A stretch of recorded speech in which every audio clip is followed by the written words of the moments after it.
Alors aujourd'hui, on va voir le XEM. Le XEM, c'est un token, on peut le voir ici. Le XEM, c'est un token avec un market cap de 220 millions. C'est le genre de market cap que j'aime beaucoup car c'est très possible là, de faire un x2, un x3 ou un x4 sur ce type de token. Alors, avant d'aller plus loin, je veux te parler de mon groupe Telegram. Alors, tu vois les résultats 650%, 275%, 232%, 143%, 136%.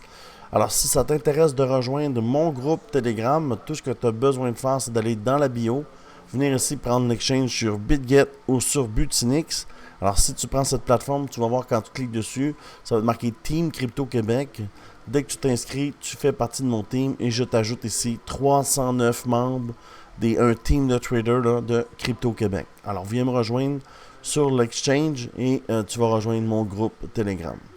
Alors, si on retourne sur le XEM, le XEM, c'est un token avec un market cap, là, on pourrait dire un mid market cap ou même un petit market cap.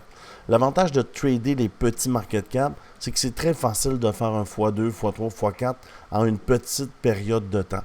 Si tu regardes ici, cette impulsion-là, ici, exemple, d'ici à là, tu as fait un x 150% en quelques jours. Tu vois, c'est en moins d'un mois. Fait que tu vois, avec un petit market cap, quand il rentre beaucoup d'argent dessus, ça fait pump le token. Et le XEM est au bon endroit. Regarde ici. Vector avec un change of character, ça veut dire que la descente est terminée. Quand c'est arrivé ici, puis ça a fait le soubresaut, on n'avait pas eu de vectoriel sur le change of character. Même affaire ici. Quand on est arrivé, on n'a pas eu de vectoriel sur le change of character. Il y a de l'argent à faire, mais l'impulsion n'est pas complète. Exemple, si tu aurais rentré au change of character ici, tu aurais quand même fait là, un 50%. Mais un change of character avec une vectorielle sur le daily et il reste encore 24 heures ou 22 heures à terminer, c'est qu'on va venir tester ce sommet-là et il va y avoir un pullback, puis ça va être un bon endroit où entrer là, sur le XEM. Alors, je vais te montrer aujourd'hui là, où je vais le prendre puis où je crois qu'il peut aller. Alors, pour l'entrée, on va le voir sur un plus petit time frame, mais sur un plus gros time frame, ce qu'il faut faire, c'est de viser les sommets. Tu vois, le premier sommet est ici, le deuxième sommet est ici, un autre sommet ici, un autre point ici, une autre pointe ici, une autre pointe ici, et une autre pointe ici. Quand on a terminé ça, c'est la première stade de l'impulsion. Alors, lors du bull run, lors du altcoin season, ce qui va se passer, c'est qu'on va venir extrapoler le token avec le FIB, comme ceci, et ça va vous donner là, des points supplémentaires d'entrée. Alors, comme ceci, comme ceci, comme ceci. Voilà. Alors, on a notre setup là, pour le bull run. Alors, tout le long ici, je vais trader le XEM. Et si on rentre ici, ce qui est à peu près là, mon entrée, on va l'évaluer tout après. On a un gain potentiel là, de 810% sur le XEM. Comme je vous dis, l'avantage de ça, c'est que c'est un petit market cap, 200 millions de market cap. Alors, c'est très facile là, de le monter. Il faut voir que le Peanut, lui, est parti à 0 et 7 jours plus tard, a été rendu à 1,7 milliard de market cap. Alors, tu as vu, ça fait beaucoup de X. Ici, avec 200 millions de market cap, très facile là, de faire un 8X là, pour le bull run qui va s'échelonner là, sur toute l'année 2025. Alors, comment le trade de XM? On descend sur le daily pour avoir une meilleure entrée, une meilleure vision. Et tu vois, une bonne entrée, là, c'est quand tu arrives au break of structure puis tu rentres sur la chandelle verte. Alors, on est ici. Alors, nous, ce qu'on voudrait, on reteste ici du sommet qui est là. Il faudrait qu'il y ait un pullback. Alors, comment moi je vois ça? Je vois que il va pullback à peu près ici. Et il va nous emmener là. Rendu à ce sommet-là, il va pullback. Et on va faire ça tout le long en montant comme ça. Alors, si on regarde l'impulsion, d'ici à là, on aurait un gain de 90%. Sacrifice, c'est quand même beaucoup, là. Peut-être qu'on pourrait avoir une entrée comme ça. Parce que j'ai peur qu'il pullback pas assez lors de la mèche. Puis on a quand même un 83% à les faire. C'est quand même beaucoup, là.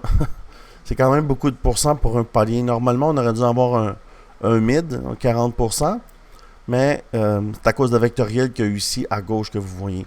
Quand il y a une grosse chute, le token est obligé de venir recombler ça là, dû au market maker. Les market makers, c'est des robots en fait qui prennent les commandes. Quand il y a une grosse chute, pour rester l'exchange fluide, il y a des robots, des bots qui prennent les commandes et qui tiennent les commandes pour un temps déterminé. Ils n'ont pas le droit de faire de profit, mais quand que le token va remonter, ils libèrent les commandes avant que les gens puissent vendre. C'est les robots qui passent avant. Ça s'appelle le market maker, le faiseur de marché en français. Alors, voici le plan là, pour le XEM. Le token est ici. Lors du retest du low hash qui est ici, on vient de tester lui ici, on n'est pas sur une vectorielle. Quand on n'est pas sur une vectorielle, ce qui se passe, c'est que on a de la difficulté à casser le plus haut, puis il devrait avoir un retracement de la chandelle. Moi, je dis à 50% environ, fait qu'on est peut-être un peu trop haut. 50% à l'œil, c'est comme ça. Alors, retracement à 50%, tu mets ton order en limite. Alors, il va venir fill up l'order. Et puis, tu l'envoies ici à 81% de target. Tu vas vendre. Alors, ton 100$ va devenir 181$. Et après, tu sors. Pourquoi? Mais ce qui va se passer après, c'est que toute ta compression va être libérée. Et, rendu ici, il va y avoir un pullback. Après, tu vas surveiller qu'est-ce qui va se passer. Selon la chandelle. Chandelle blanche, elle va être plus facile de retracer qu'une chandelle verte. Chandelle avec du momentum. Et tu vas refaire ça. Et pourquoi qu'on ne sauve pas le token? Mais en fait, c'est que quand on monte en palier, on a un 15% qu'on perd. Parce qu'en fait, il monte, il fait un pullback. Il monte, il fait un pullback. Il monte, il fait un pullback. Puis ça, tu peux le voir ici. Quand il monte, il fait un pullback. Tu vois ce que je veux dire? C'est comme ça. Il monte, il fait un pullback. Il monte, il teste le haut ici. Il fait un pullback. Tu vois? Fait que le pullback ici, c'était rendu ici. Il est descendu à 8%. Tu comprends le concept? Alors, il monte, il fait un pullback. On le reprend. On l'amène au prochain sommet. Et là, ici, évidemment, là, il y a eu un dump. Mais pour le bull run, c'est le même qu'on le négocie. Puis l'avantage de ça, c'est que si un jour tu arrives ici au sommet et tu prends tes profits puis il ne continue pas de monter, au moins, tu as pris un profit. Contrairement à si tu laisses la stratégie d'attendre, ce qui n'est pas une stratégie, mais tu montes puis ça descend puis tu n'as rien fait à part perdre ton temps. Alors, c'est ce que je vois pour le XEM. Si tu veux en savoir plus sur moi ici, dans la bio, plus bas, tu vas voir tous mes trucs. Tu vas voir mes programmes ici qui sont ici. Alors, du live trading sur Discord. Ici, tu as du groupe Signaux. Alors, si ça t'intéresse, là, Technique du Prophète. Et puis, Memecoin Academy. C'est juste ici, dans mes programmes. Et puis, oublie pas, si tu prends les exchanges, tu peux venir rejoindre le Team Crypto Québec. Et puis ici, tu cliques ici, c'est le Discord. Et le Discord, présentement, il y a quand même 2, 4, 6, 8, 10, 12, 14, 16 personnes qui trade live là présentement alors que je te parle. Alors, ça roule 24 sur 24. 16 personnes là, qui font du live trading. Et ça, c'est sur Discord ici. Alors, si tu aimes ce genre de vidéo, je t'invite à t'abonner à la chaîne. Je fais des vidéos tous les jours là, sur la review des tokens et leurs possibilités pour le bull run. Et puis, je te dis, merci beaucoup et à bientôt.